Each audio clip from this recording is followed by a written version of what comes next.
or whatever punishment provided by law, and then he can come back in after 5 years. Now here, while looking at 62(1)(f), where there is this, the standard of proof is lower compared to those criminal proceedings under 63(1)(h), which is beyond any shadow of doubt, and that declaration has still come out beyond any shadow of doubt.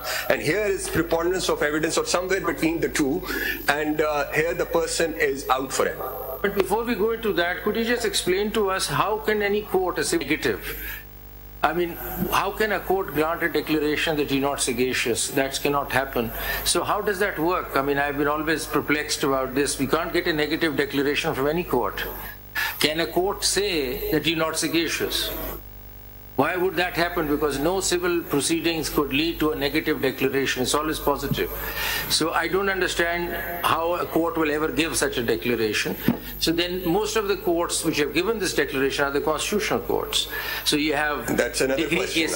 And in those cases, is the declaration absolutely clear? I mean, does it say that you're not sagacious, or then we infer from the judgment that because you presented a fake degree, as a consequence we understand that you are not a mean? I mean, let me just go to the language of 62(1)(f) to understand what do we mean by declaration. Declaration, and also what is a court of law, because, and I say this, and my Lord has just observed, in Ishaq Akwani's case in 2015, a 7-member bench actually framed these 4 questions. They left them unanswered for some other case in future, and those questions were that what would be that court which is to give this sort of declaration? What would be the procedure in that case? They left it open, sir. These questions were not answered by a 7-member bench. So which court would it be? What procedure would it follow? What would be the standard of proof? And who will have the locus standi? Now these are the questions which are very, very relevant for the purposes of for this declaration by a court of law. And then also whether the courts exercising, let's say, constitutional jurisdiction, who cannot record evidence, where witnesses cannot be cross-examined, a person against whom an allegation has been brought cannot really defend himself as he is able to in a trial, would the declaration coming from constitutional court suffice for 62(1)? So, Attorney General, the question which has been there for a while now is, first of all, can there be a civil court?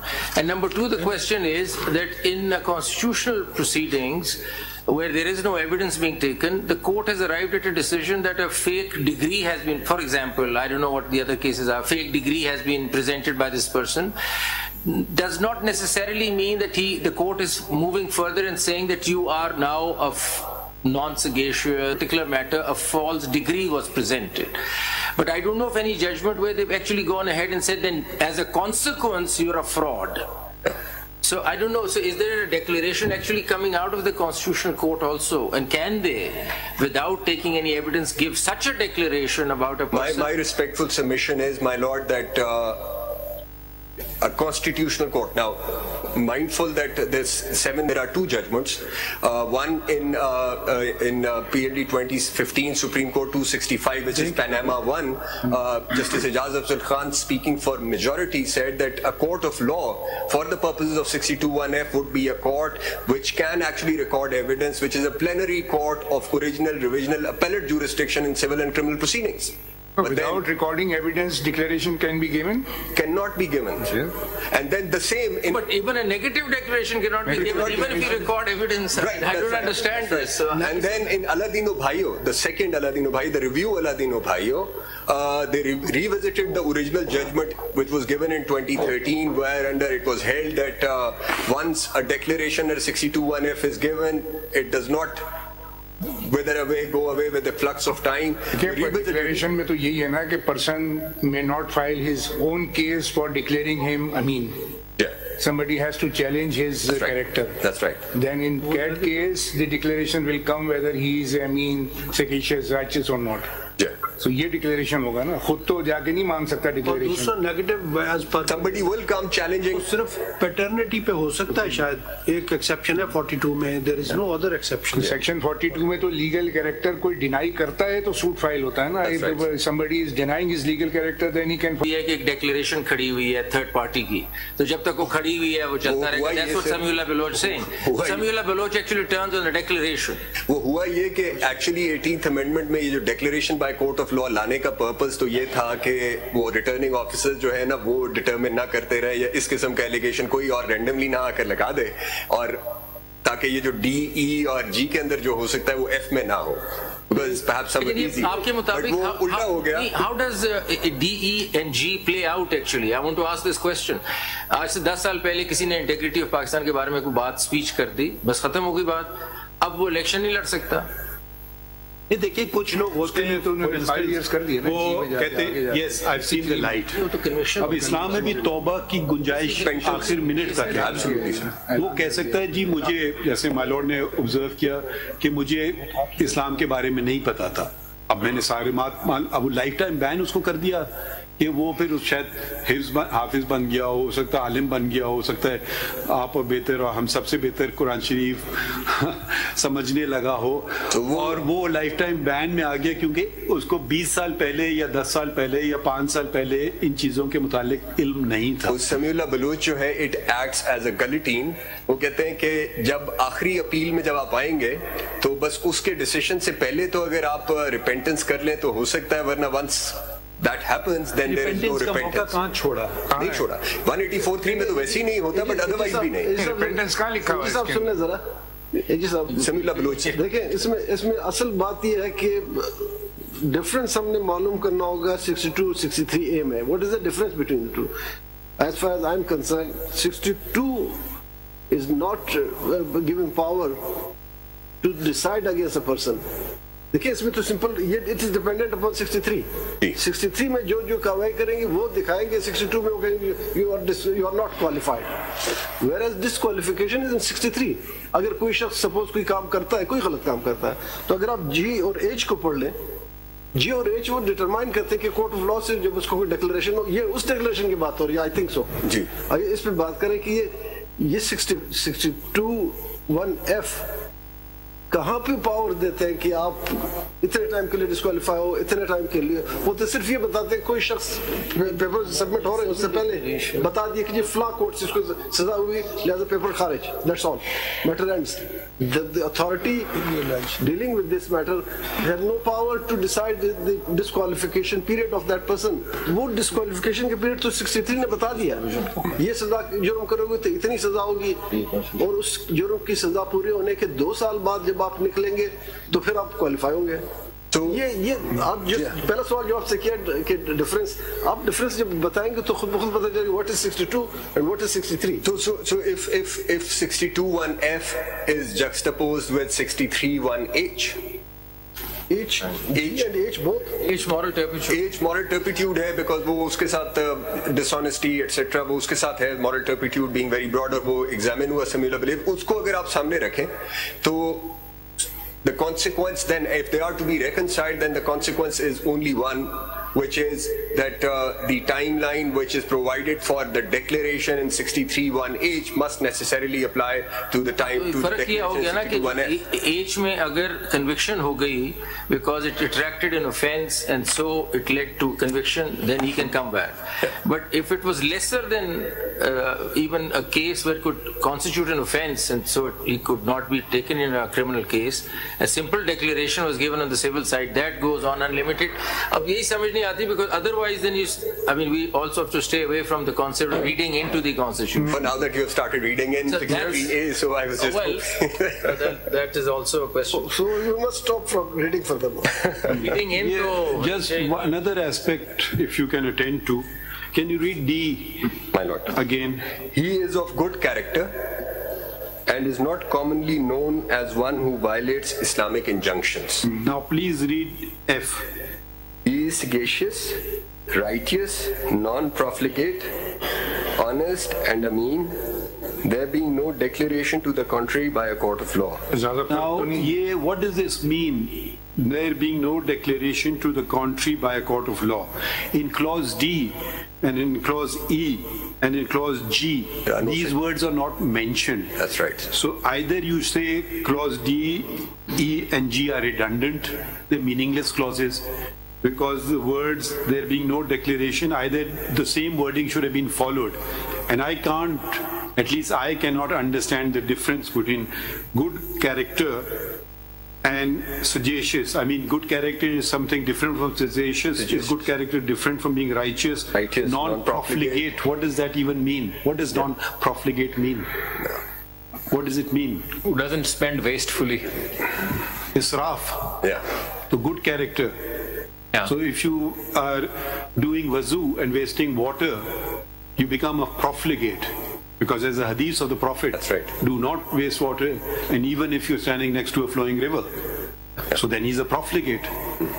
So, and then we go honest. Good character, every good character person is an honest person, I would imagine. And Ameen. I mean, you know, these are words which a Muslim would never even dare utter in deference to the Holy Prophet, that only he is and none of us are. I mean, that is humility and abject humility. You will never say that. Otherwise, why would you seek forgiveness for whenever someone dies, please forgive his sins? Do we ever say he's entitled to Jannat and Allah Ta'ala grant him Jannat? He never committed a sin. We don't even pray that for ourselves. No honest person will say any of these things, that he's sagacious, righteous, non-profligate. Even the greatest saints in Islam were scared when they were dying, that they were scared of death because they were apprehensive of what may they be meeting in the hereafter. So I don't know, is this generally a wish list kind of situation as opposed to because otherwise everybody can, if I was filing a nomination paper and if someone says he's not of good character, I would not even challenge it. I said, I'm sure I've done something wrong in my life. Maybe I've done it wrong yesterday, so I don't know. So if you're honest and you say, right, this person is right, I am not sagacious, righteous, non-profligate, honest. I do not switch off the lights when I go out of a room. I waste electricity. I waste human resources which the Almighty provides. So where does it end then? I can bring any case into disqualify someone, and I want to save someone, I can also do the same thing. That's why. Should such power vest in judges who are themselves humans? That's why They want a greater test for parliamentarians than they have for themselves. Does this language find mention in the oath of office of a judge? That I'm not profligate? Does it mention in the recommendations of a judge? All it says you have to be 45 years of age, practicing law for 10 years. Could be so we have a lower standard than parliamentarians. Why is this language then not reflected there as well? You know, let's accuse ourselves before we accuse anybody else what they are or what they are not. So either we have a much lesser test, we can't, at least I would be very scared to meet this test, terrified to meet this test. So either we don't have a similar test. So we have to read the Constitution as a living whole, and where the Constitution has brought down the acts, it clearly says 2 years, 5 years, 3 years, 2 years, or it's factual, you're not a citizen, fine, that's very clear. There is no punishment here, but you're out. So without a punishment, you're out. There's no punishment. So, but suppose a person is a citizen of Pakistan, not a Pakistani citizen, but becomes a citizen of Pakistan later. Would he stand disqualified for life? Suppose he filed a nomination paper and he had another nationality or whatever, and he got disqualified. Is it disqualification for life? And then subsequently he said, okay, I've surrendered my US nationality and now I want to contest. So I don't know, we have to read it in a way that is meaningful. And we must bear in mind the conditionalities that were imposed to exclude people from this. I mean, the degree situation. Thankfully, it wasn't there when the Qaid was around, because he would have been disqualified. That's right. No, he wasn't a graduate. Amendment कब हुई? ये amendment 2002 की 8 की 2002 में. किसने की amendment? My lord, this is presidential order. क्या वो president खुद इन पे उतर सकता था, इन तमाम requirement पूरी कर सकता? But ये general military general ज़ियाउल हक नहीं होते, बाद में degrees करते हैं. शुरू में नहीं होता है। FSC नॉन इलेक्टेड मेंबर्स अगर अमेंडमेंट करेंगे तो यही होगा। Mr. Attorney General, the question is that while we're looking at D, E and G, which to my mind appears to be a guideline for the voters, the actual gatekeepers, and they might keep this in mind when they're voting because nobody can execute them and put anybody behind anything. So D, E and G to sir guideline ho sakti hai voters ke liye, and that's never been agitated. The $1 million question is, how do we look at the line no declaration to the contrary by a court of law? What do we do with this? I mean, this is My in the Lord, Constitution. if I may, I think my lords have raised the questions. Can we read the law on declarations? What is the law on declarations? Section 42 of the Section 42 of the Special Relief Act. I would imagine, is that the only declaration that has been indicated here? There is no other declaration. और तो कोई है ही नहीं. कोई और law होता है declarations का? ये Specific Relief Act. Only Special Relief Act, Section 42. Legal character के ऊपर जो है ना वो that is the only law. Declaratory suits are filed under 62(1)(f). हो नहीं Section 42 कॉन्स्टिट्यूशन में रहा। ये तो इन्होंने कर दिया ना, बट अगर कोई चैलेंज करेगा तो वो तो 42 में ही करेगा ना, negative declaration. Negative declaration concept है ना, positive declaration is not negative declaration. We have held in paternity cases that you cannot do negative declarations. paternity can किया ना, negative positive. नेगेटिव कर सकते हैं paternity. Negative positive, हाँ. Negative नहीं हो सकता है क्या? Person regularly character right of any property. दे देना इनको specific relief act सर. आप अटर्नी जनरल को दे देना. कह सकता हूँ कि हम honest.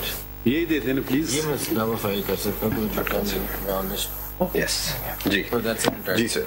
I have it before me. Mr. Jilani's iPad is very helpful.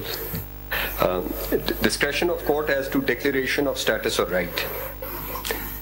Any person entitled to any legal character or to any right as to any property may institute a suit against any person denying or interested to deny his title to such character or right, and the court may in its discretion make therein a declaration that he is so entitled, and the plaintiff need not in such suit ask for any further relief. Bar to such declaration, provided that no court shall make any such declaration where the plaintiff being able to seek further relief than a mere declaration of title omits to do so. By the court, to what is understood by court? A civil court? Yes. Under Section 9, or is it a constitutional court? Now this is it's a civil court where evidence can be led, witnesses can be examined, where a burden of proof is discharged, and then there is an opportunity of rebuttal. Suppose in a case where I've done so even, we observe hearing a civil petition for leave to appeal or an appeal that the appellant had dishonestly filed a suit. Suppose we hold that, and we've held so, and impose costs on him. Will that constitute a declaration of a court of law in terms of Article 62(1)(f)? My respectful submission is no, sir. Why? Because you are not a court where that particular issue is actually conclusively determined through a trial. So we could observe in other cases, we could say in a criminal case that I don't believe this witness is a liar, and that witness will then be struck by 62(1)(f) because it's a declaration of a court of law. In a judgment in a criminal case, he was not an accused there, but he was a witness, and the court says I don't trust this witness. I found him to lie. Yeah.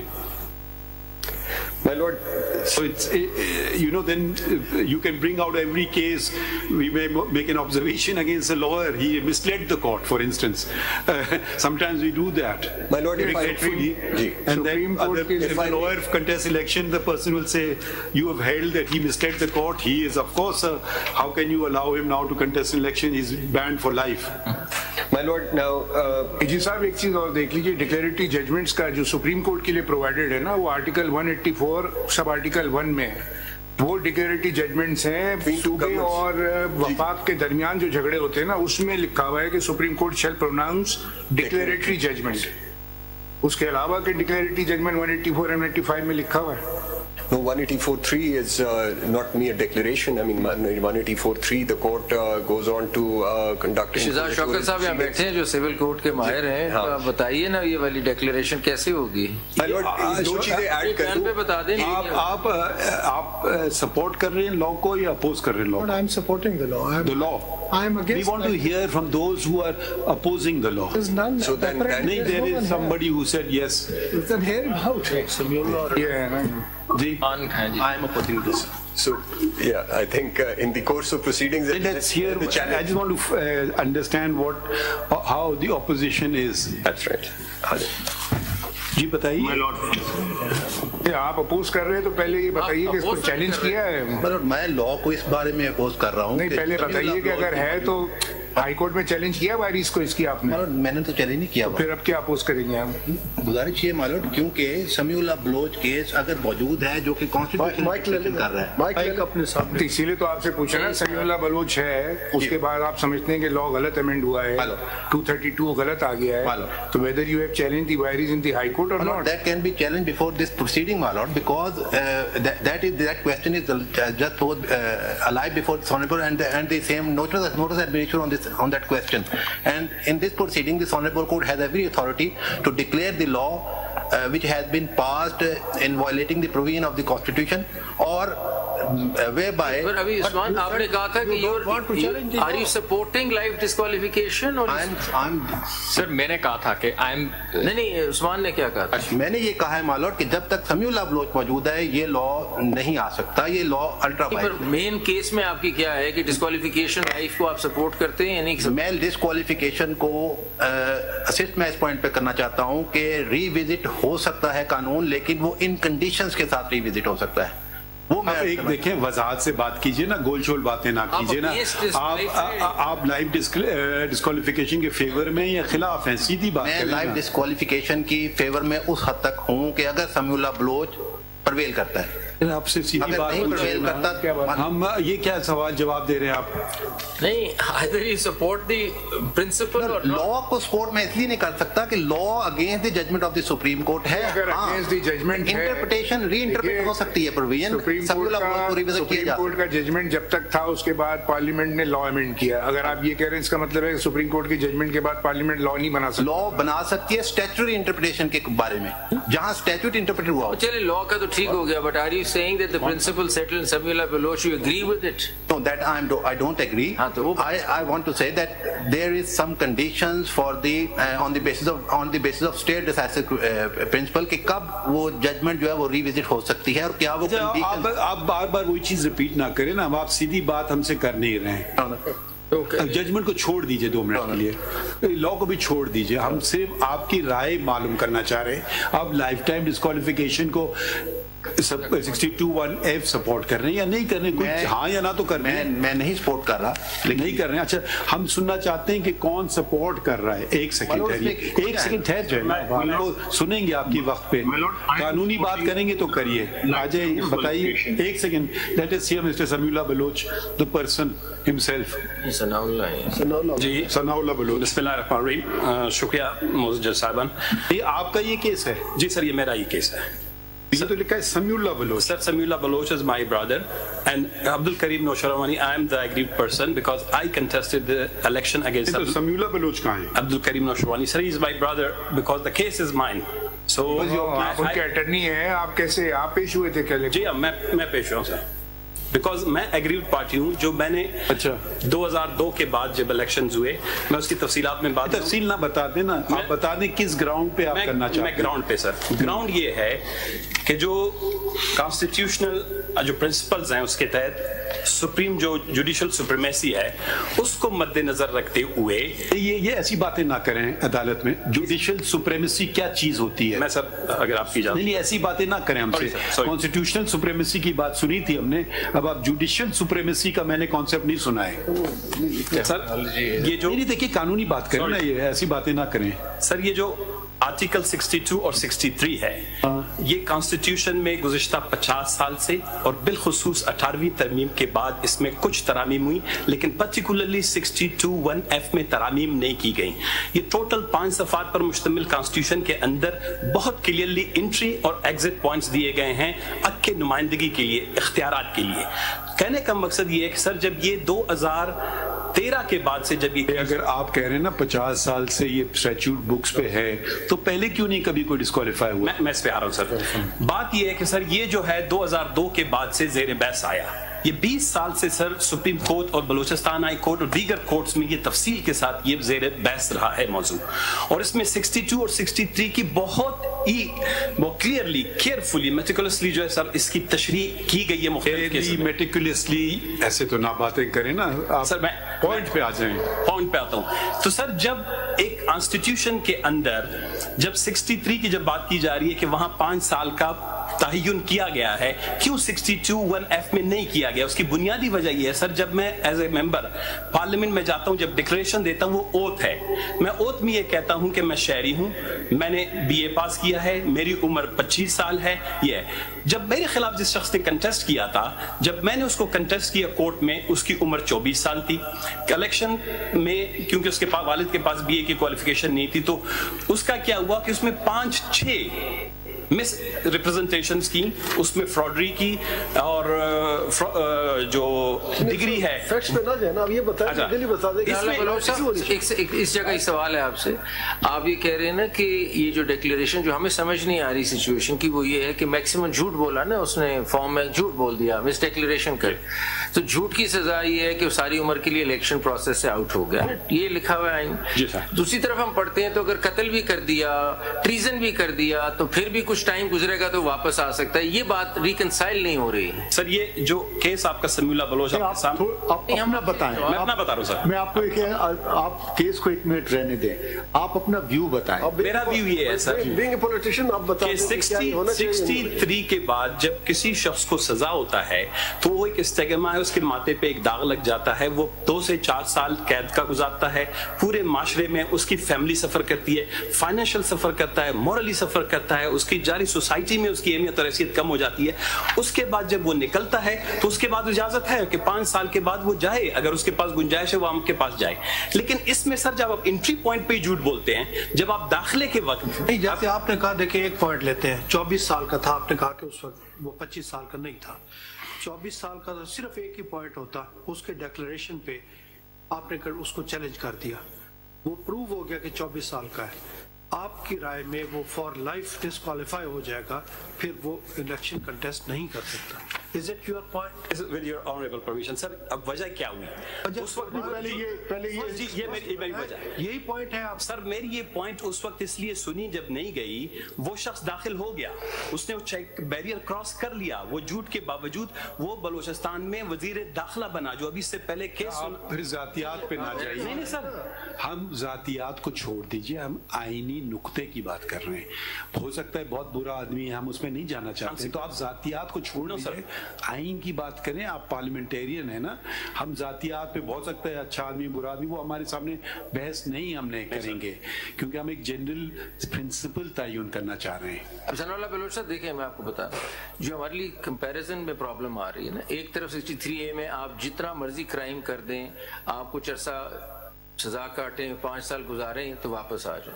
हमें ये problem हो रही है कि civil declaration में सजा नहीं है, कोई सजा तो उसने नहीं काटी, सिवाय ये सजा उसने काटी कि वो वाला इलेक्शन मिस हो गया उसका, अगले इलेक्शन में तो वो आ सके ना। अब ये कहना कि अगले इलेक्शन में भी नहीं आएगा, कभी भी नहीं आएगा, ये हमें समझ नहीं आ रही कि सिविल उसने झूठ बोला, झूठ की सजा आपने दी कि तुम इस नॉमिनेशन पेपर रिजेक्ट हो गए तुम्हारे, तुमने इलेक्शन नहीं लड़ा, सजा मिल गई ना। जो क्रिमिनल साइड पे उसको वैसे सजा मिल रही, सिविल साइड पे ये सजा हो गई। अब आगे चले ना, अब वो क्या, उसने मुझे एक झूठ बोल दिया, मिस डिक्लेरेशन कर दी, अब वो सारी उम्र कैसे। दूसरी तरफ फिर तो हो ना, आइन में हर जगह लिमिटेशन है, टाइम की स्टोरी है हर जगह, तो फिर इस जगह भी तो कुछ होनी चाहिए ना।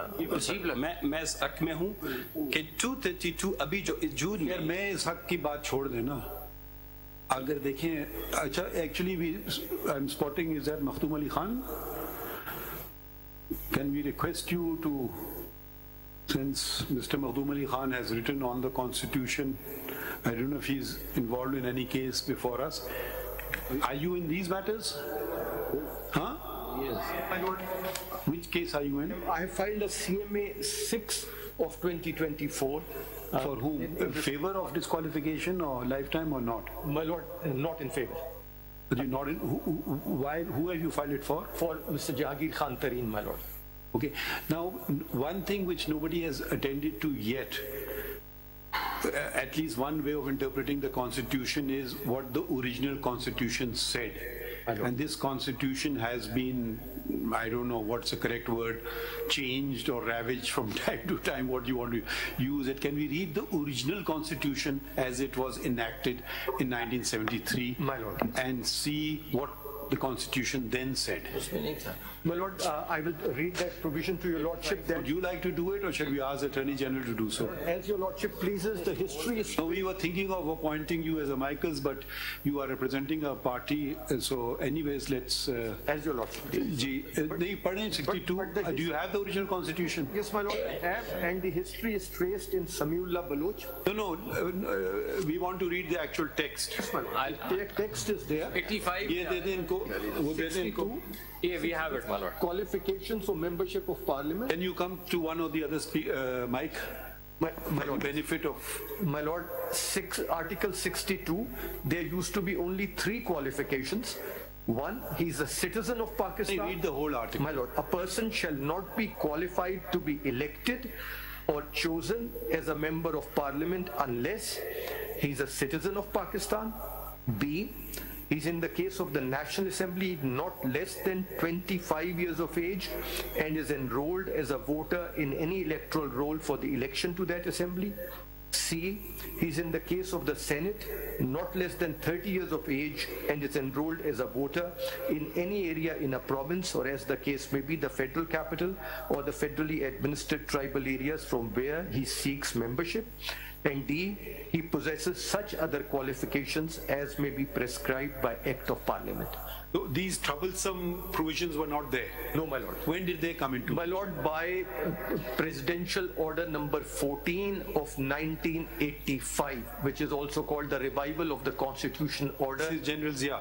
General Zia, when the martial law was coming to an end and partyless elections were soon to Is it ironic that a person who violates the constitution of the country puts in these conditions? I find that a bit troublesome, isn't it? Yes, he after D... Was he of good character?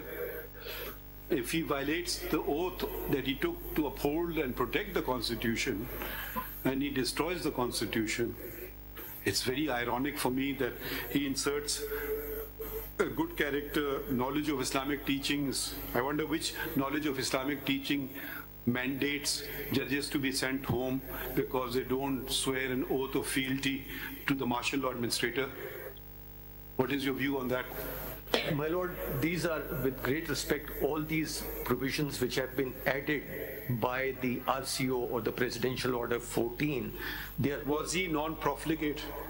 My lord, these are matters which I would say... Yeah, we want your answer on this. My lord, these are matters for divine judgment. These are matters for divine judgment. You mean to say matter of treason is for divine judgment? My lord, no. And treason is not an issue, but if we come to treason, then in person, martial law is admitted? Yes. If it comes to an act of treason, then in that particular case... Do you think he committed treason or not? My lord, in your lordship is talking of 1977. You're talking about, yes. Your lordship will then have to examine it. You know, we are asking your opinion. My lord, I would be bound by the judgment of this honorable court. We are asking your opinion.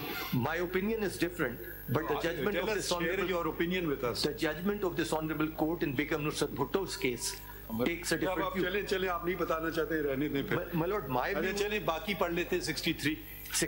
तो ये D तक था. There was no present D, present E, present F, and present G. Yes, my lord. The D...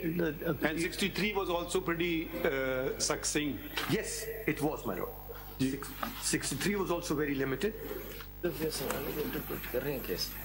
कैसे उसमें हम पढ़ लेते हैं यही समझ ये सारे नहीं ला सकते ना My Lord, 63, a person shall be disqualified from being elected or chosen as and from being a member of parliament if A, he is of unsound mind and has been so declared by a competent court, or B, he is an undischarged insolvent, or C, he ceases to be a citizen of Pakistan or acquires the citizenship of a foreign state, or D, he holds any office of profit in the service of Pakistan other than an office declared by law not to disqualify its holder, or E, if he is so disqualified by act of parliament. So it was pretty straightforward and simple. It was. And RCO kind of molded the constitution. Yes. RCO changed it and changed it in two respects. It brought in these qualifications and added a whole host of disqualifications as well. By a person who was of sagacious, righteous, non-profligate, honest, and good character. Yes. Yes. But the point is, 18th Amendment stamped on it. You see, My Lord, 8th Amendment stamped on it. No, देखिए, and then 18th Amendment stamped. Mr. Makhdoom Ali Khan, at least now I will speak for myself. I don't know. Wherever this is one way of interpreting the Constitution, and I've held it in a judgment or two, that wherever there is problem areas or difference of opinion or two interpretations possible, at least I've chosen the one interpretation which found mentioned in the original pristine constitution chosen by the directly elected representatives of the people and not martial law administrators. Why are you so scared of martial law administrators to utter these words, Mr. Makhdoom Ali Khan? My Lord, may I submit that this is also the jurisprudence of this court. In Al-Jihad case, Mr. Justice Ajmal Mian took the view that if there is a conflict or tension between two provisions of the Constitution, one which was enacted at a time when the Constitution was in abeyance and other at the time when the Constitution was in full force, it is the latter which will then prevail, and that view has been reiterated in Samiullah Baloch, though the principles drawn from it thereafter are different. So what your lordship is observing. So where is it mentioned in Samiullah Baloch? My lord, in the Samiullah Baloch case itself. No, I just want to read that part. Yes, my lord. Your lordship will see the constitutional principle is identified in the Samiullah Baloch case itself at page 435. Huh? Page 435. At this point that you are saying? Yes, my lord. This point is there on page 435. This is PLD 2018 Supreme Court 405. Which paragraph are you reading? Paragraph 22. G. If your lordship will see, there are a number of judgments cited, and then it says reference by the President, PLD's 1957 Supreme Court 219 at 235.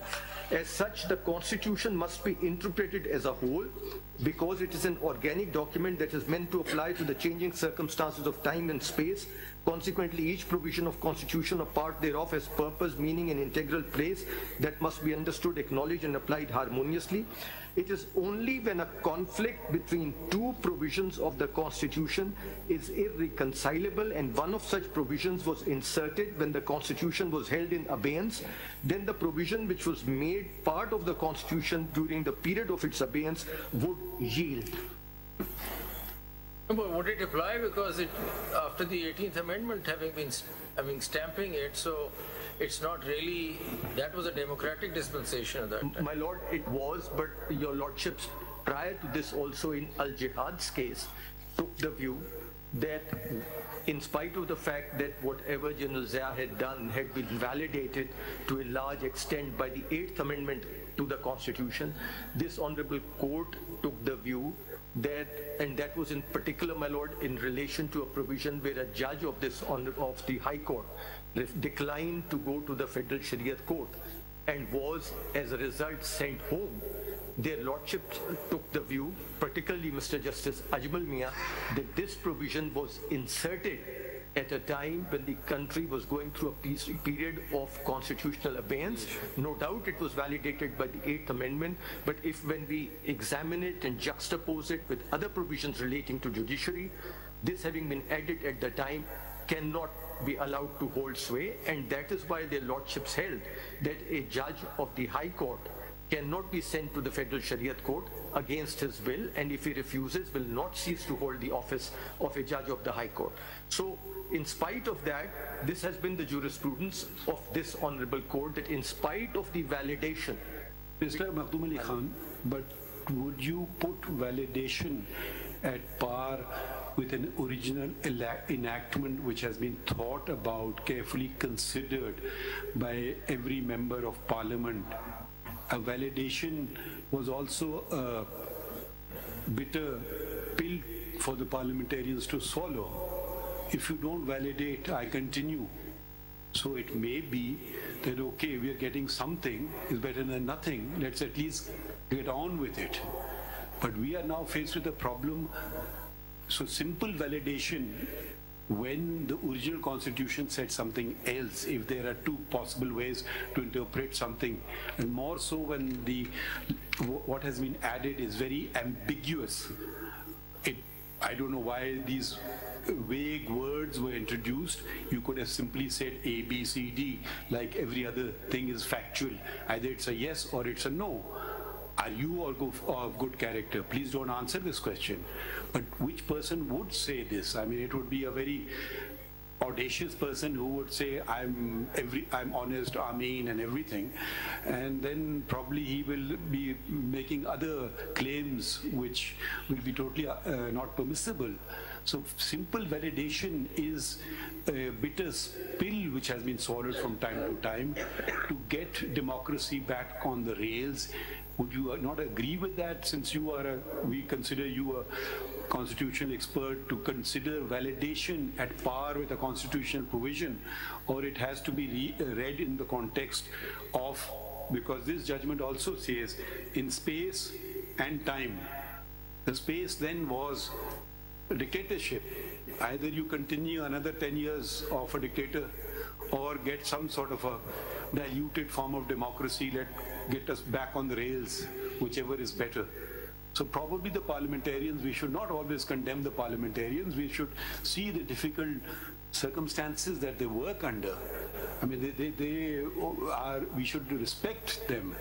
And what would you have done? Let's put yourself in the position of parliament, make yourself a parliamentarian then, that you would, okay, validate something which you may not be very happy with, but at least get the business back on track. How would you personally attend to it? My Lord, my respectful submission is that though the earlier two judgments which I have just identified by this Honorable Court do not put it in the terms that your Lordship has, but that was probably at the back of their mind when they said that an amendment made during the period of constitutional abeyance, if it is in conflict with or cannot be reconciled with the provision originally enacted in the Constitution, then the latter will prevail. So obviously this Honorable Court has not treated the validation at the same level as the original Constitution, recognizing all the difficulties which your Lordship have articulated, but not articulating them in this particular manner. Otherwise, my Lord, if any amendment made to the Constitution, eventually when made, stands on the same plane as any other constitutional provision, but your Lordships have held that we will distinguish between constitutional provisions made during a period of constitutional abeyance. What's your main argument? Is this your mainstay of your argument? My Lord, my main argument in this particular case would be that insofar as when your Lordship examines Article 62 and 63, because some of these amendments, as your Lordship has just now noticed, came in at the same time, there is a relationship between the two. And with great respect to this extent that Samiullah Baloch says that 62 and 63 have to be looked at through different lenses, it is with great respect incorrectly decided. Because when your Lordship looks at 62 and 63 and the amendments came about at the same time, 62F, which your Lordship is looking in particular, which says he's sagacious, righteous, non-profligate, honest, and Ameen, there being no declaration to the contrary by a court of law, and your lordship examines it with 63(1)H, he has been on conviction for any offence involving moral turpitude, sentenced to imprisonment for a term of not less than 2 years, unless a period of 5 years has elapsed since his release. They are to be read together. I mean, that is dependent upon 62 is dependent upon 63. 63, and I would go to the extent of saying that when your lordship looks at G, for instance, he has not, after the establishment of Pakistan, worked against the integrity of the country or opposed the ideology of Pakistan. It has to be related to H, which says he has been on conviction for any offence involving moral. So what does that mean? I mean, where does that leave these provisions 62? My lord, what's the effect? My submission would be that unless there is a conviction, and that would be the declaration I would be seeing, not at... So what are these clauses? They go? My lord, if there is no conviction, then in case of D, F, E and G, for example. My lord, D and E and F probably all will have to be related to H. 63(1)H. F actually talks about a declaration. D, E and G don't. They could be, one could argue that because there is no third party declaration, we can go into conviction area. But where do we take the declaration part? My lord, declaration, now if your lordship looks at it in terms of section,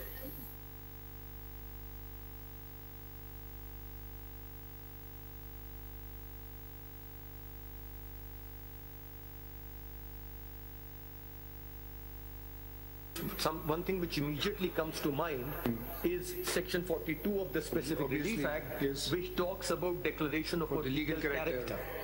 Now, this cannot be that kind of a declaration because, as your lordships have repeatedly observed, a negative declaration is impossible to obtain. Then your lordship, sometimes permissible, negative declaration is permissible sometimes in some events that can be granted by the court.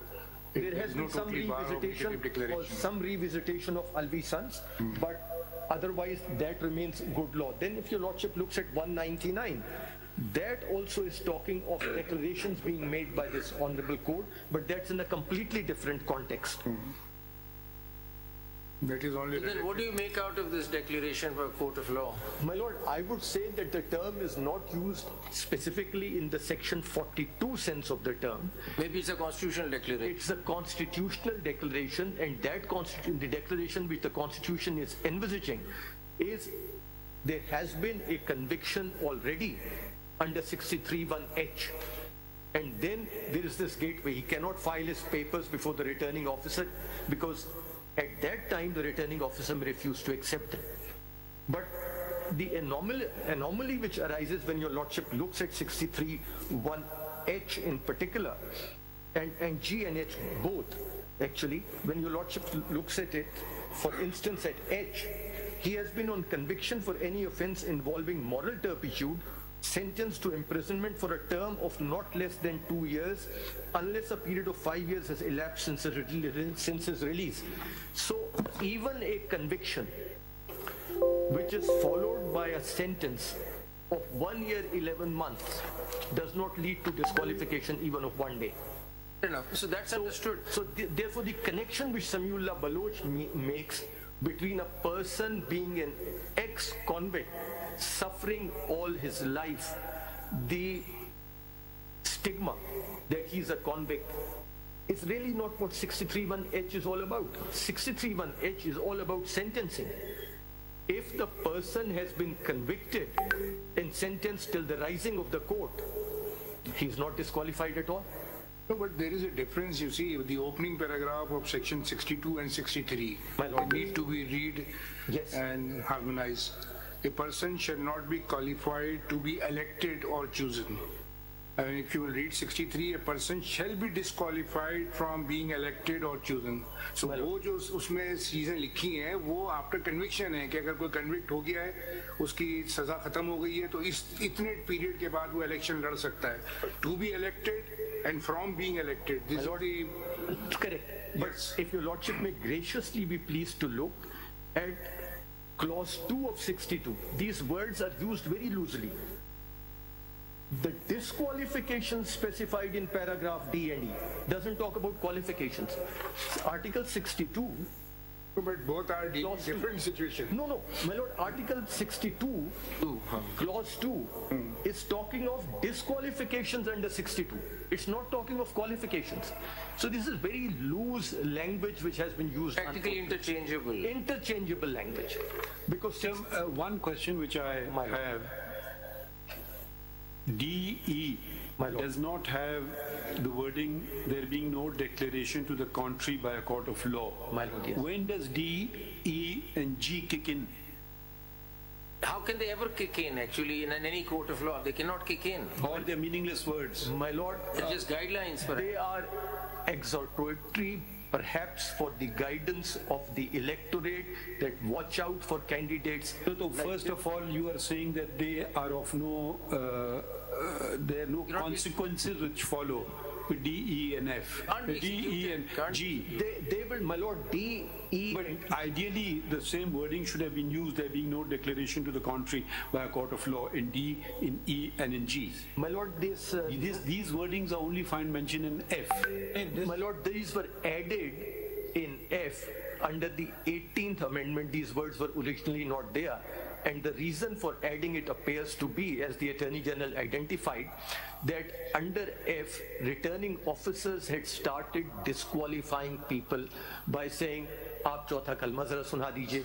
आप चौथा कलमा जरा सुना दीजिए, इस तरह की चीजें. They can still do that in E. They can. They very much That's can. the problem. You see, what we don't understand is D, E, G are there, and what do we? They're not executable as such. How could we? So, I mean, I myself read them as for the gatekeepers, as the voters, and maybe they keep that in mind and not vote because it's a subjective decision. My lord, yes. But cannot be enforced in a court of law. My lord, that is what in the case of Ishaq Khan Khakwani, one of the learned judges, as my lord Mr. Justice Faiz Isa identified in Sheikh Rashid's case, took the view that no disqualification can really take place over here. These are very open-ended words. And your lordship points it out in your dissenting opinion in Sheikh Rashid's case, where your lordship identifies the 7 questions which are to be dealt with by the court, because that's... But Mr. Makhdoom, the problem is that I'm facing is you can't attribute redundancy to the Constitution. My lord, yes. Or to any law for that matter. And then secondly, you can't read into the Constitution. So My the lord. time frame, suppose if one were to say that this F applies for that election, that particular election which the nomination papers are rejected, and it ends. Now that's not written. So I mean, that's the worry that I have. How do we read in a time frame into it? Either we read them with 63 and create a larger timeline concept. How does it work? Or go on the validation point. And if I may just add what my learned brother has just said, what I've understood from your submission is what you are saying, Samiullah Baloch does not accord with the Constitution. That's the submission. That's your argument. Can we not say that Samiullah Baloch for its time was good, valid judgment? However, since the lacuna has now been provided by Parliament, and they've given a 5-year time limit, both can be reconciled. That was good then, and now 5 years is. If your 5 years have expired, would you agree with that, or you would not agree with that? No, I would absolutely agree with that, my lord. My submission is that Samiullah Baloch was enacted, was decided at a time when we didn't have this newly amended law. At that time, the law did not, and there was no timeline set. The Samiullah Baloch case was decided in a particular manner. The legislature has now filled that gap. In Samiullah Baloch, it was observed that there is a declaration. Until such time that the declaration stands, then the person would remain disqualified or will not be qualified. Now the legislation says that the period of such a declaration will not go beyond 5 years. 5 years. Okay, now I will ask you the supplementary question, and I knew you would come here. Thank you. Now can I put it to you that Section 232(2) is unconstitutional? Can I put this to you or not?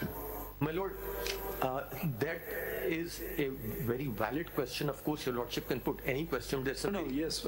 My lord, because one view can be which is probably not probably, in my opinion, definitely the correct view, that where this honorable court has interpreted a provision of the Constitution and made a declaration about a provision of the Constitution, then on the doctrine of legislative repeal, that constitutional interpretation can only be undone by an amendment to the Constitution. And that brings us to the question that how could the Constitution be controlled by a sub-constitutional legislation?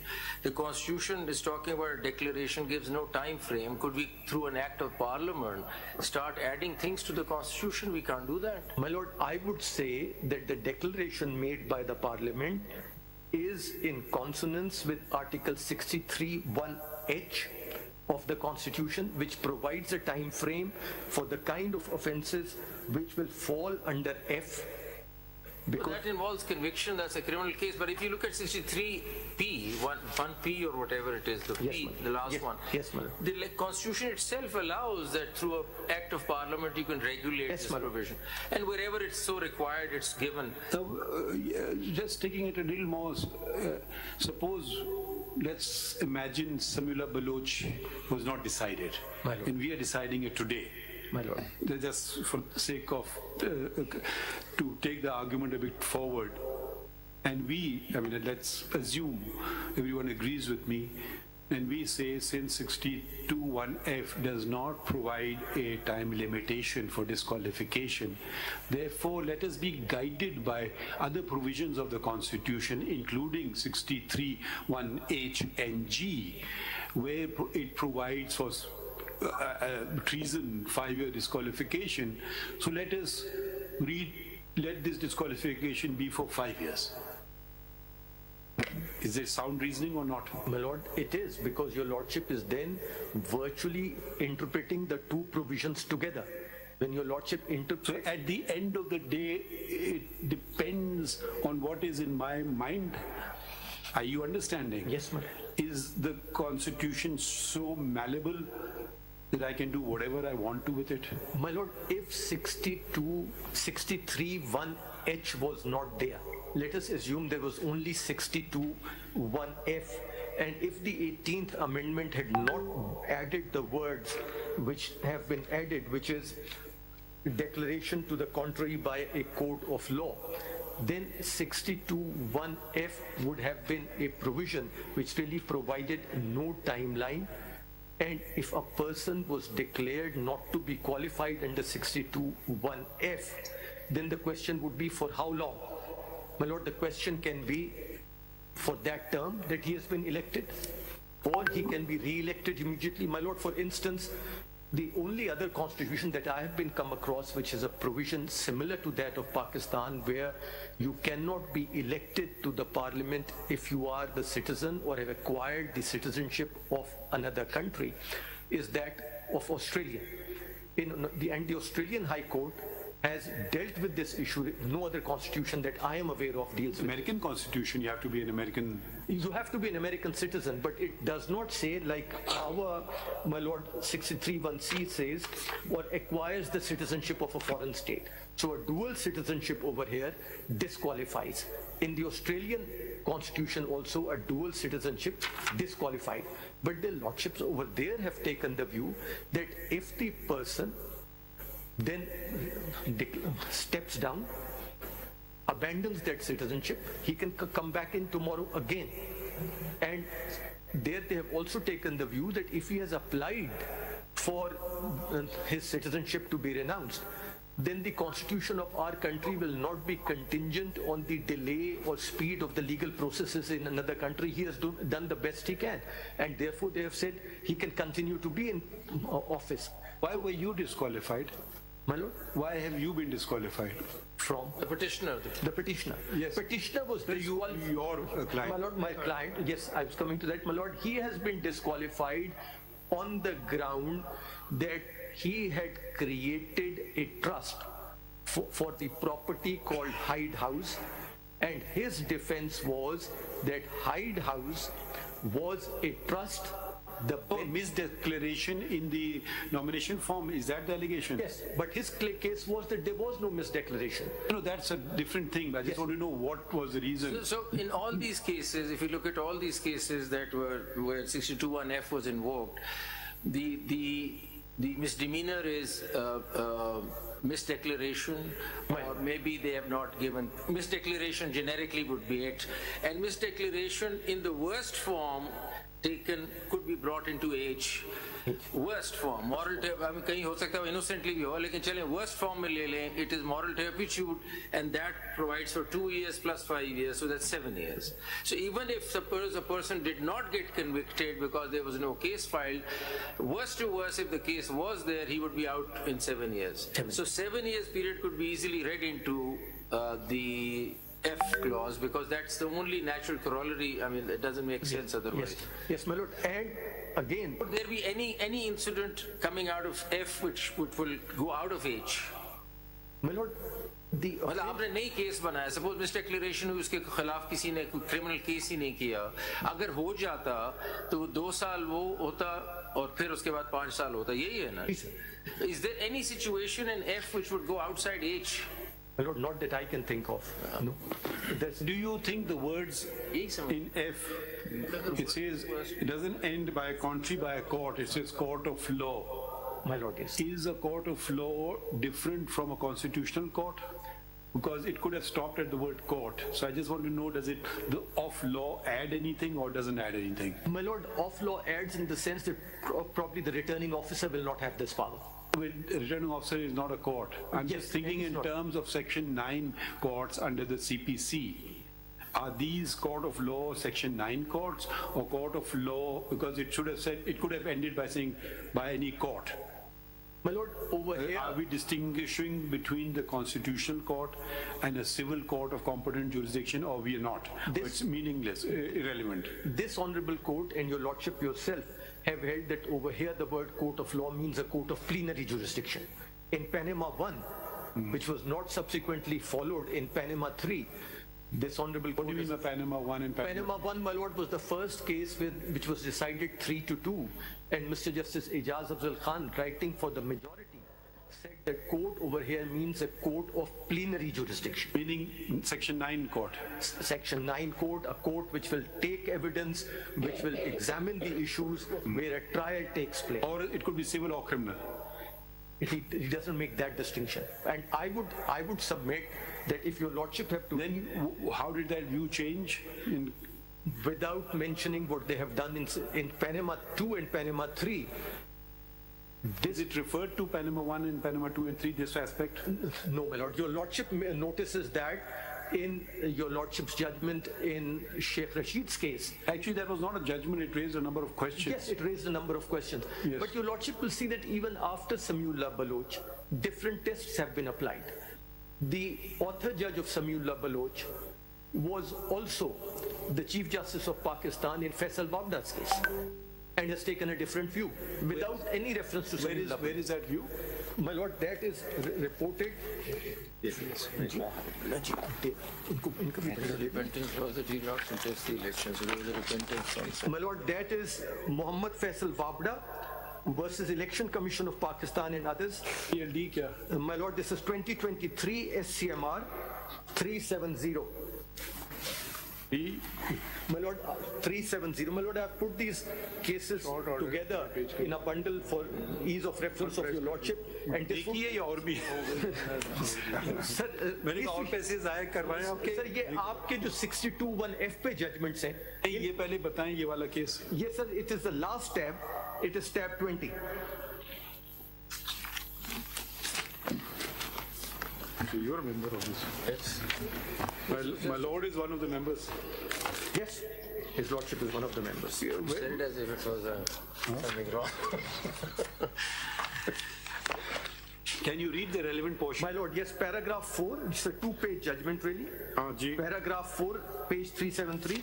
The petitioner states before the court that he regrets his claim of renunciation of the US nationality at the time of filing his nomination papers for the election of NA 249 Karachi on 7/6/20 2018.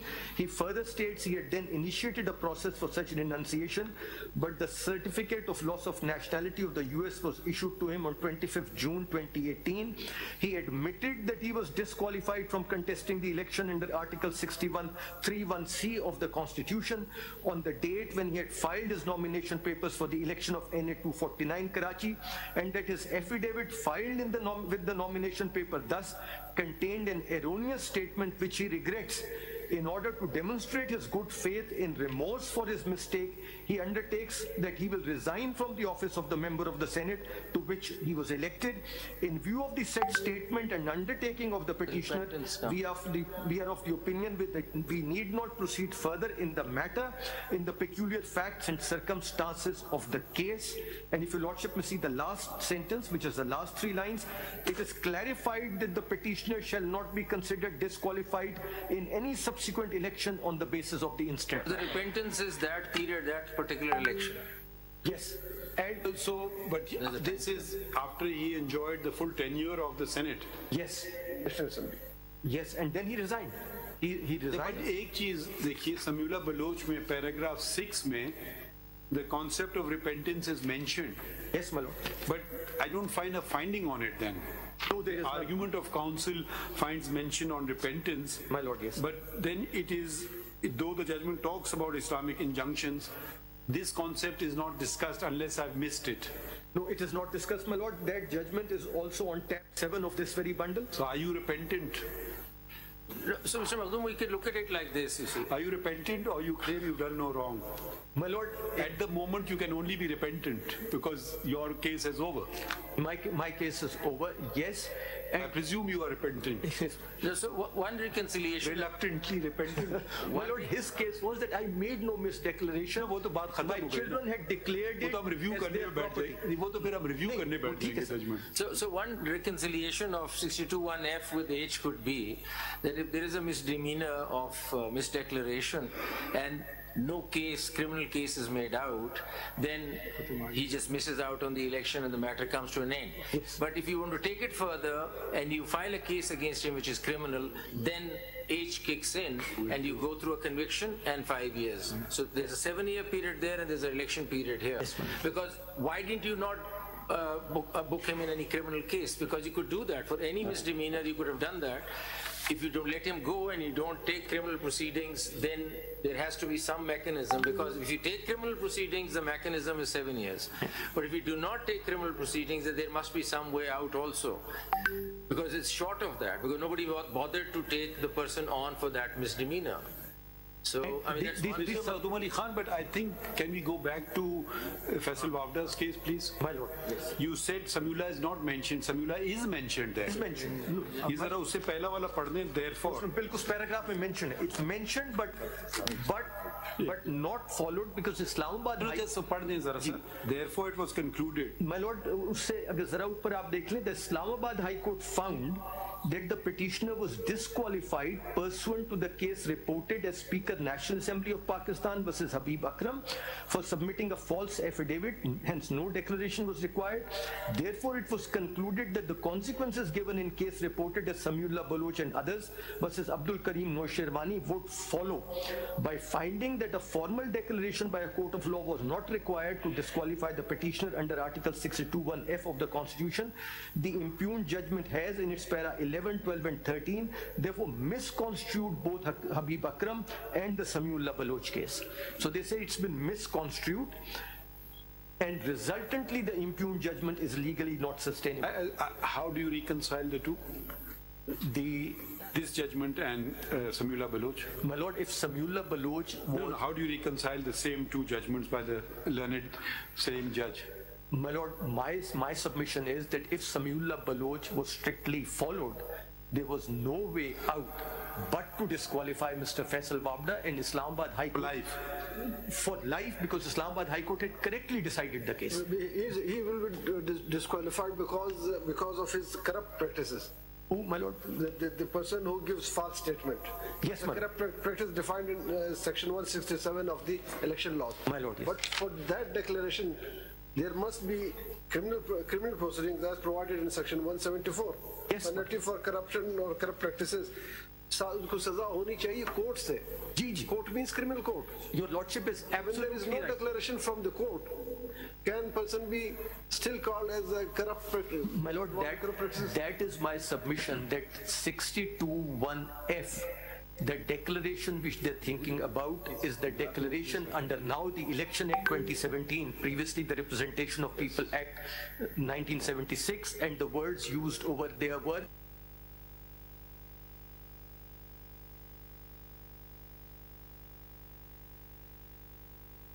statement and Yes. declaration. Yes. So And- punishment for punishment, the court, criminal court. Yes. There must be a fair trial. Article 10A. Thereafter, if the court declares that the person has committed an act of corrupt and that practices, is why your Lordship will have to read 62(1)(f. once that declaration is made, then under 62, if somebody shows at the time of submission of papers that this person is disqualified, is not qualified to be elected, his papers can be rejected. Whether in 62 period of disqualification can be made or not. My Lord, my humble submission is... Are you also in this case, Mr. Mohammed? Yes. Are you also in this case? My Lord, I'm assisting Mr. Maktoum Ali Khan in the same matter, my Lord. Okay. I was counseling. We wanted to hear the other version as well. Because all of you seem to be on the same side in a way. So we wanted better articulation of the contrary viewpoint. Who would canvass that viewpoint? Anyone in the court who will canvass the contrary viewpoint with some level of seriousness? Except Sana Baloch, everyone. Sir, if you allow me just... No, anyone in this courtroom who wants to canvass the contrary viewpoint with the level of seriousness, we would like to hear. Because you're an Attorney General and most of them are just saying what you are on the same side My in a Lord, way. I would like to submit. कौन बोल रहा है? From Khurram Raza from Lahore, my Lord. Okay, then you please make yourself attend here. We don't want to hear important cases on video link. If you are serious about this case, come to Islamabad. My Lord, I will.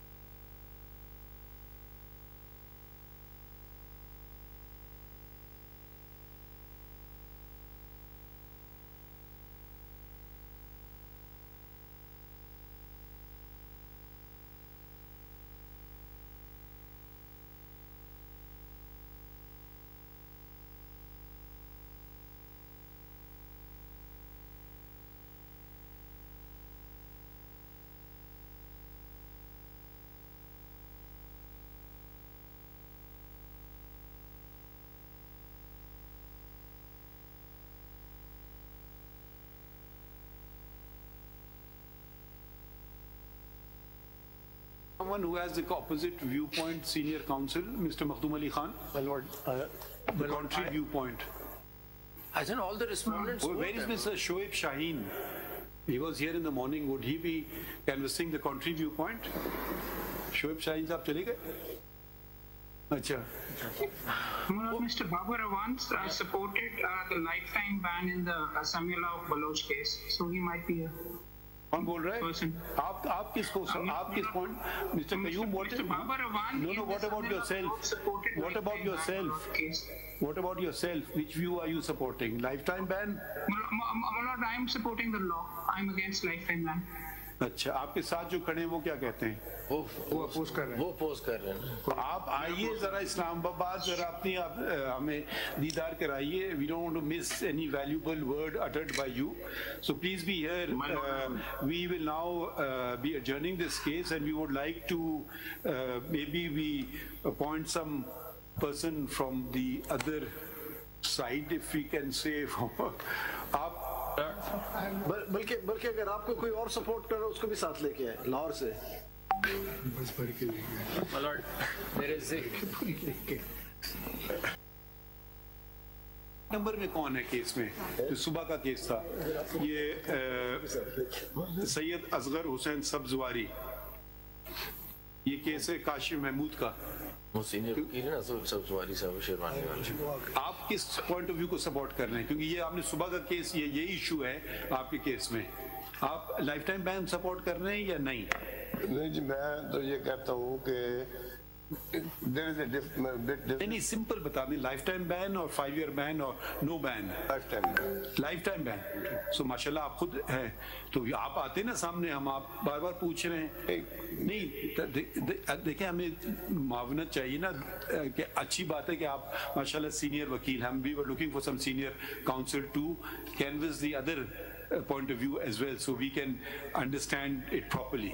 خیر آپ نے ساری باتیں تو سن لی، آپ بیٹھے ہوئے تھے نا صبح سے؟ نہیں سن لی نا ساری باتیں. ہم آج اجرن کریں گے، اب تو 3 بج گئے، تو یہ لوگ بھی آ جائیں، شاید ان کے لیے کل مشکل ہو آنا، پرسوں پہ رکھ لیتے ہیں پھر یہ کیس. ٹھیک ہے. اور اگر آپ کوئی اینی ون کین سپورٹ، آپ کس کا نام تجویز کریں جس کو ہم مائیکل بنا دیں کیونکہ دوسرا کینوس کرے ویو پوائنٹ. مائیکل تو خیر نیوٹرل ہوتے ہیں، مگر کیونکہ we have the senior counsel here already, the president is here, Mr. Makhdoom Ali Khan is here, and sort of a number of other attorney general is here. آپ بھی ادھر ہو.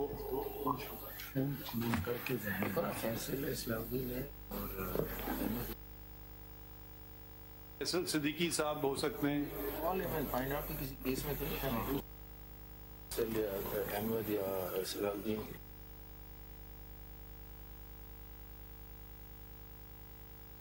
case, Mr. Munir Malik was amicus. He was amicus then. No, we saw these. There were a number of Mr. Asma Jahangir was there.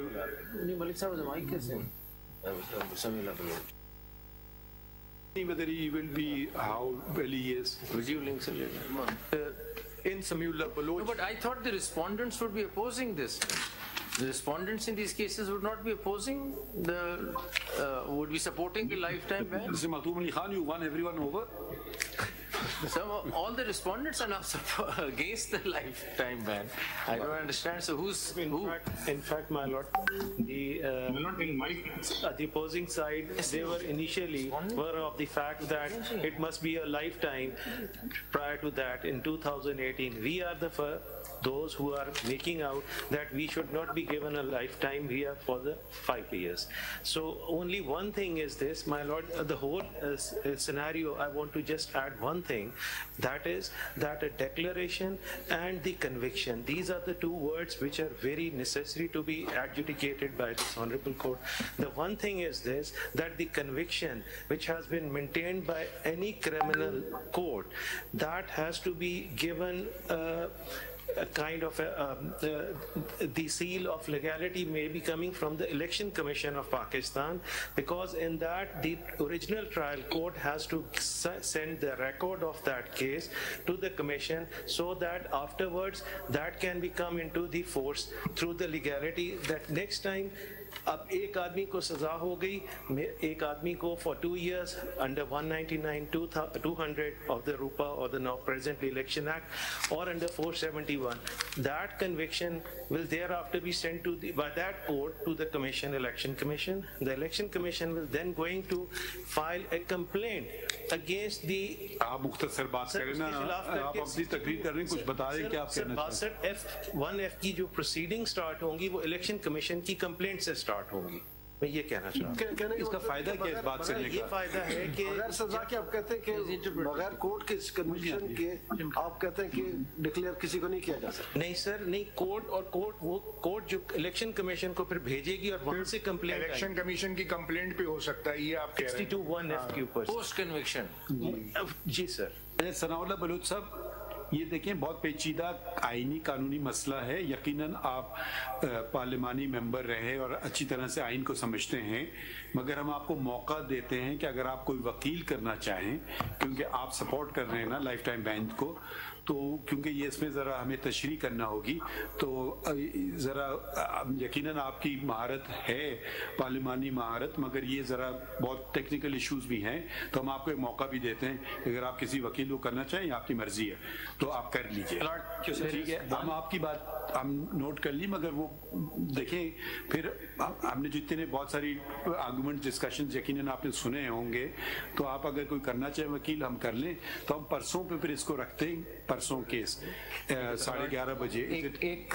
मैं sir इसमें first application RO has rejected my nomination papers on the ground that disqualification is perpetual and for life. इसीलिए तो हम चाह रहे थे ना once and for all supreme court बैठ करके ये तायुन कर ले, बिकॉज एक आरो कुछ करेगा, दूसरा आरो कुछ करेगा। अच्छा mister Makhdoom Ali Khan, one other issue. My lord. One is, you win all or lose all. One is the middle way. The middle way is that Al-Samrez was, the law undid its effect. Can we have the list of those cases where a non-obstante clause, irrespective of anything held in a judgment, and they were sustained? Because that could be the middle way, that we don't touch the judgment, but now that the law has come, it occupies the legislative domain. This is one aspect. The other aspect which has not been touched upon is that we have only read the constitutional provisions so far. Most of these cases deal with the earlier election laws, which was ROPA, Representation of the People's Act 1976. Did that law or the Election Act of 2017 provide any term for disqualification, or it simply reproduces the language of the Constitution? Because I'm familiar with ROPA, I'm not so familiar with the subsequent enactment of 2017. So if you can consider those as well, that does the law say anything at all? And the third thing which I want you to attend to is, did either law, ROPA or the Election Act of 2017, prescribe a period of disqualification which was not mentioned in either 62 or 63? Are you clear with the queries? Yes, my lord. Yes, my lord. And for everybody else as well, these queries they can attend to. My lord, and I will request any of my colleagues, if they want to put a particular query, that you all can come prepared on that. My lord, with one request and leave of your lordship. यही doctrine of legislative repeal के ऊपर आप थोड़ा जी sir, उस पे यही मैं request करने लगा था चीफ जस्टिस साहब से कि those bundles are also ready, that list is ready. Your lordship will have to allow me to file a couple of more bundles. मैं समझा नहीं. You're wasting a lot of paper. नहीं, which bundles? वो sir list of case law मैंने बनाई हुई है. ये सबके लिए बना दें. जी सबके नहीं है, अभी भी सबके नहीं. हमने आपको नैब केस में भी कहा था कि iPads दे दें हमें. Save paper. My lord, इस इशू पे एक्चुअली मैंने ऑलरेडी पेपर बुक्स बना ली हैं. वो वैलिडेटिंग जो क्यूरेटिव लेजिस्लेशन के ऊपर केस लॉ है, मैंने ऑलरेडी. तो आपको चले एक दिन का मौका मिल रहा है जी.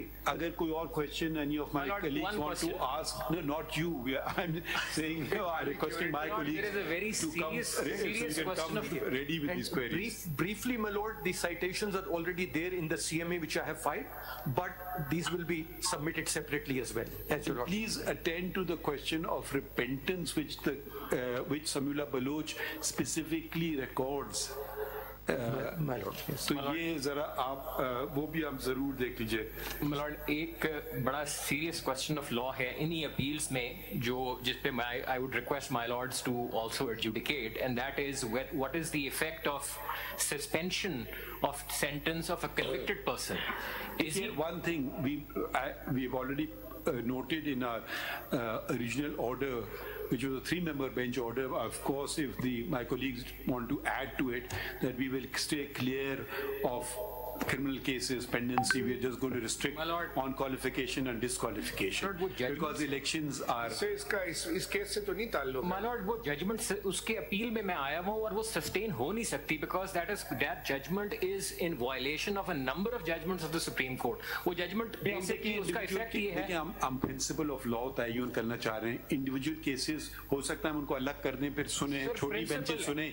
ये 7 member bench अगर सुनने बैठ जाए तो पूरे इलेक्शन खत्म हो जाएगा. हम सुनते हैं. सिर्फ प्रिंसिपल की मैं बात कर रहा हूँ, वो उन्होंने रिडंडेंट कर दिया है आर्टिकल 63(1)(h) को, जो हमने अभी बात में सुन लेंगे आपको।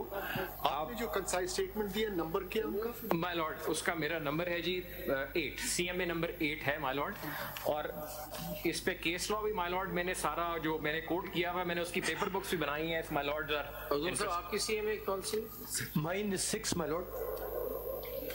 So what we do today, we'll observe loudly, and that I'm sure will be recorded. If anyone wants to canvass the contrary point of view, not to come and make a speech, but attend to the constitutional provisions and the law, we are ready to hear it. The contrary view being that it's a lifetime ban. So because most of you are in support of a 5-year ban or no ban at all. So that offer is open to everybody. If we consider, we will appoint amicus as well, but at short notice, whether they can render even that assistance or not, because this has to be wrapped up very quickly one way or the other, because every returning officer should not be left confused what he has to do. I'm sure you all agree to that extent. Whatever it is, it should happen once and for all. And my CMA number 1 for stay is fixed today. Regarding the RO in civil appeal number 1946/2023, will be disqualified. My lord, RO has held that he is disqualified for life, regardless of section 232(2) and regardless of orders passed by my lord. नहीं तो हम देख लेंगे ना, अभी हम appeal में जाएंगे ना, अपील तो कर लेना अपनी rights of. My lord, as an abandoned caution, we have. हाँ तो वो कर लीजिए ना, पता नहीं हम किस तरफ फैसला करें। अगर हमने आपके फेवर हो गया तो उसका इफेक्ट हो जाएगा ऑटोमेटिकली। ठीक है।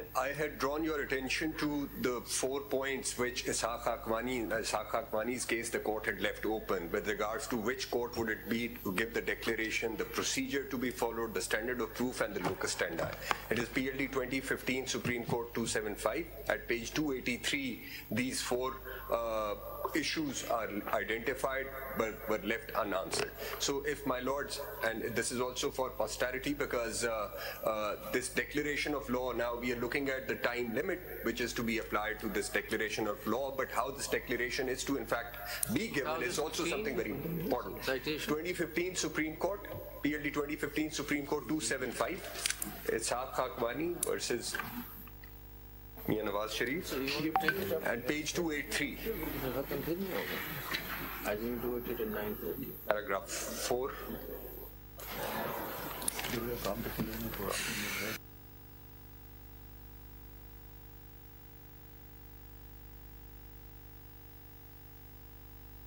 In a judgment, my lord, in Roshan Ali Brero's case, your lordship has also raised that similar question while dissenting, my lord. That question is still parked, my lord.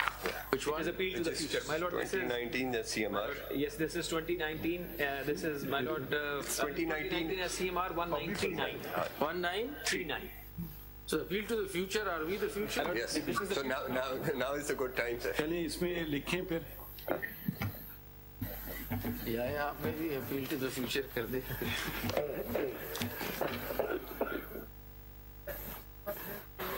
अच्छा हाँ, इसमें लिखिए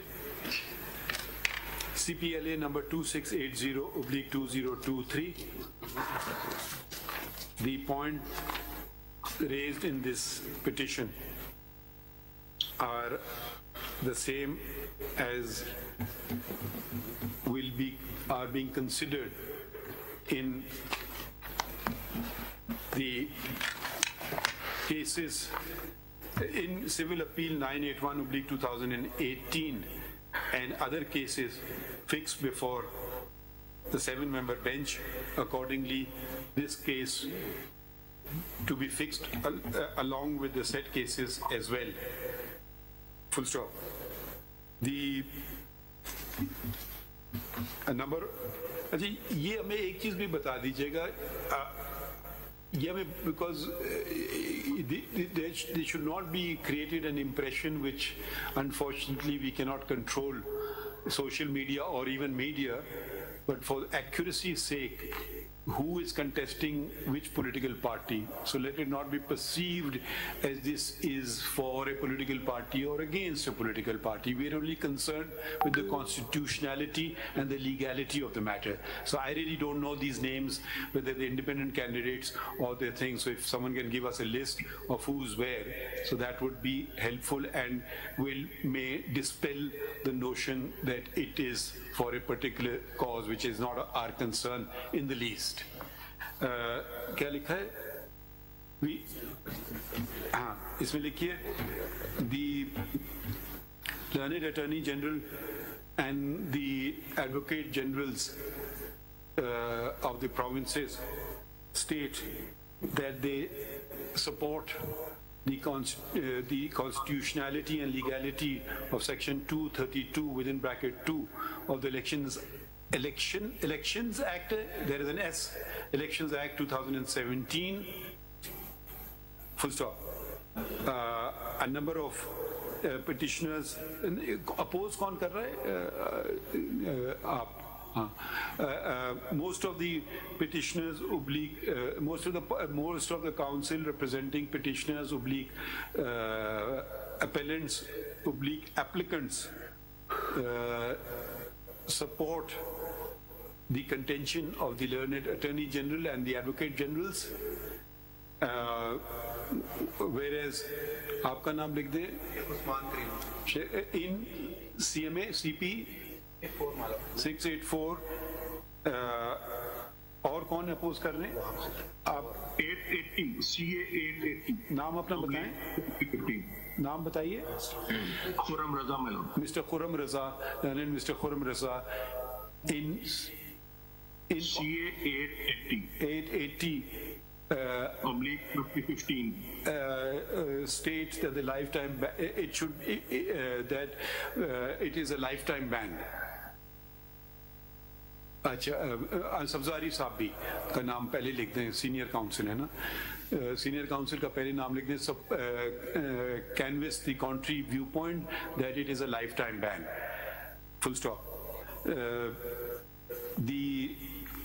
A number of council are appearing from other stations through video link, and they are requested that in view of the constitutional importance of the matter, it would be better if they are in attendance at Islamabad so that their submissions can be properly heard and understood.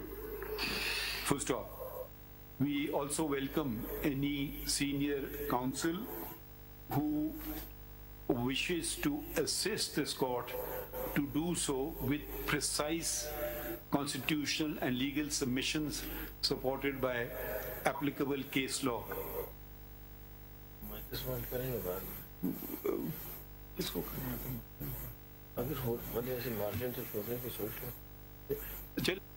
लगता है कि अगर हम कोई माइकस appoint करें short notice पे, पता नहीं it will be fair to माइकस or not. Can you suggest a name that we can appoint and who's available at Islamabad or Pindi?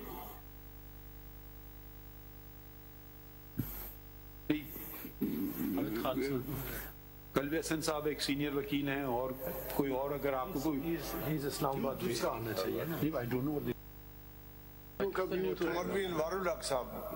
Farmer जज ऑफ हाई कोर्ट लाहौर यहाँ मौजूद कोई इस्लामाबाद पे, अब हम उनको लाहौर से बुलाएं किसी को? इस्लामाबाद में होते हैं. कौन? पिंडी में होते हैं. कौन? मौलवी अनवारुल हक साहब. हाँ, मौलवी अनवारुल हक साहब. ठीक है, इन दो को करने. My lord, he is not enjoying very good health these days. He's having issues with his health lately, my lord. Maulvi Anwarul. नहीं, फिर हम ऐसा करें, हो सकता है हम अपॉइंट कर लें जरा, बिकॉज वो कह रहे हैं उनकी तबीयत ठीक नहीं है.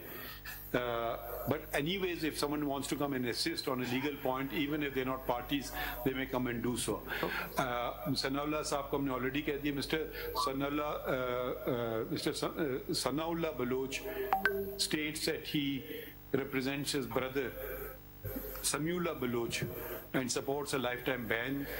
However, since since we are adjourning the matter, he is granted an opportunity to engage counsel if he elects to do so, or be properly authorized by his brother. ठीक adjourn to परसों की तारीख दे दें जुमेरात की at 11:30 ठीक है अच्छा we are planning to conclude on 11 January so that be precise as far as possible and those questions we will not reproduce in the thing we will just leave it like that. Anything anyone wants to add? My lord, only this, that if your lordship is willing to consider as far as Karachi, then Mr. Faisal Siddiqui can be a choice. That's the name that we're thinking. Yes, Mr. Salahuddin Ahmed, Faisal Siddiqui. Salahuddin Ahmed, Mr. Faisal Unless they're in one of these cases. Ji. So we will check with them. We will just we may add some Michael's.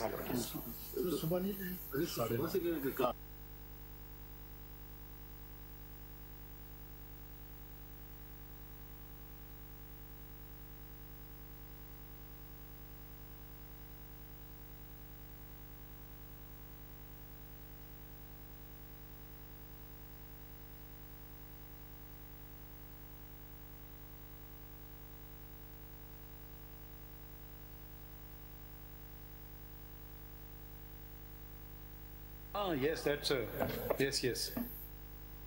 So we will see availability and we may appoint, and you can mention them if they just want to come themselves. It's an attorney general loyalty kind of concept. No, but my lords may also then consider Mr. Ashtar Saab Ali because he had a certain he was the attorney general when this case was argued. That view is already there. I know. But we were looking for the alternate view, the other view. We need opposite view. ठीक है thank you कोई हो आप opposite view ही देख रहे थे तो मैं इस कंटेक्स्ट में चलिए thank you everyone Thank you, man.